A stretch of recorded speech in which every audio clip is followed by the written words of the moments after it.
ಶ್ರೀನಿವಾಸಪುರ ತಾಲೂಕು ಅಡ್ಗಲ್ ಕ್ಷೇತ್ರದಿಂದ KMF director ಆಗಿ ಆಯ್ಕೆಯಾಗಿದ್ದು ಈ ದಿನ ಮುಳಬಾಗಿಲು ತಾಲೂಕಿನ ನಮ್ಮ ಹಿರಿಯರಾದ ಆಲಂಗೂರು ಶಿವಣ್ಣ ಮತ್ತು ವೇಣು ಮತ್ತು ಇನ್ನು ಸ್ನೇಹಿತರೆಲ್ಲ ಸೇರಿ ಇವತ್ತಲ್ಲಿ ಬರಮಾಡಿಕೊಂಡು ನನಗೆ ಆ ದೇವನ ದರ್ಶನ ಕಲ್ಪಿಸಿ ಇಲ್ಲಿ ಸನ್ಮಾನ ಮಾಡಿದ್ದಾರೆ. ಈ ದಿನ ನನಗೆ ತುಂಬ ಸಂತೋಷ ವಿಷಯ.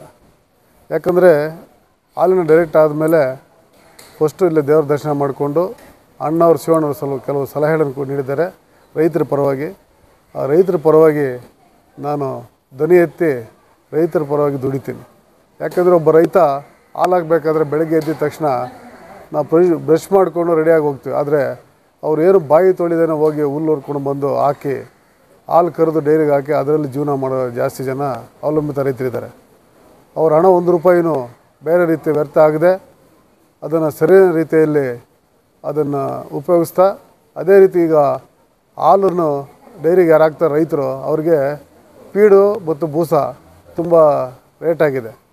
ಸರ್ಕಾರದಿಂದ ಆಗಲಿ ನಮ್ಮ ಸಂಸ್ಥೆಯಿಂದಾಗಲಿ ಅದಕ್ಕೇನಾದರೂ ಸಬ್ಸಿಡಿ ಕೊಟ್ಟರೆ ಇನ್ನು ಹೆಚ್ಚಿನ ರೀತಿಯಲ್ಲಿ ಕೊಟ್ಟರೆ ಇನ್ನೂ ಅವರು ಕುಟುಂಬಗಳು ಉದ್ಧಾರ ಆಗುತ್ತೆ, ಸಂಸಾರಗಳು ಚೆನ್ನಾಗಿ ಆಗ್ಬೋದು. ಅದರಿಂದ ಏನೇನೋ ಮಾಡೋದಕ್ಕೆ ದಾರಿ ಹುಡುಕಿ ಅದು ಕಡಿಮೆ ಮಾಡ್ಸೋಕ್ಕೆ ನೋಡ್ತೀನಿ.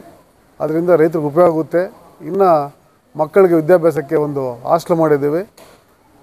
ಹಾಸ್ಟೆಲ್ ಇನ್ನೂ ಜಾಸ್ತಿ ರೀತಿಯಲ್ಲಿ ಇನ್ನೂ ಹೆಚ್ಚಿನ ಸೀಟ್ ಸಂಖ್ಯೆಗಳಲ್ಲಿ ಮಾಡಿ ಹೆಣ್ಣು ಮಕ್ಕಳಿಗೆ ಅಲ್ಲಿ ಇನ್ನೂ ಸಿಟಿಯಲ್ಲಿ ಓದ್ಕೊಳ್ಳೋಕ್ಕೆ ಮತ್ತು ಓದ್ಕೊಳ್ಳೋಕ್ಕೆ ಅನುಕೂಲ ಮಾಡಿಕೊಟ್ರೆ BE ಮೆಡಿಕಲ್ಲು ಬೇರೆ ರೀತಿ ಎಲ್ಲ ರೈತರ ಮಕ್ಕಳು ಓದಿ ಅಲ್ಲಿ ಚೆನ್ನಾಗಿ ವಿದ್ಯಾಭ್ಯಾಸ ಮಾಡಿ ಅವರು ಒಂದು ಸ್ಥಾನಕ್ಕೆ ಹೋಗ್ಬೋದು.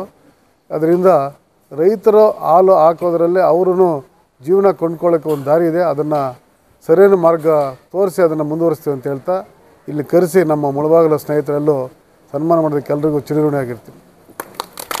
ಶ್ರೀನಿವಾಸ ತಾಲೂಕಲ್ಲಿ ನಾನು 84 ಇದ್ದಿದ್ದು, ಅಲ್ಲ ಅಡ್ಗಲ್ ಕ್ಷೇತ್ರ ಅಂತೇಳಿ. ಅದರಲ್ಲಿ ಅಲ್ಲಿ 84 ಮತಗಳಿತ್ತು. ಅದರಲ್ಲಿ 51 ನನಗೆ, ಪ್ರತಿಸ್ಪರ್ಧಿಗೆ 33, 18 ಓಟ್ ಲೀಡಲ್ಲಿದ್ದು.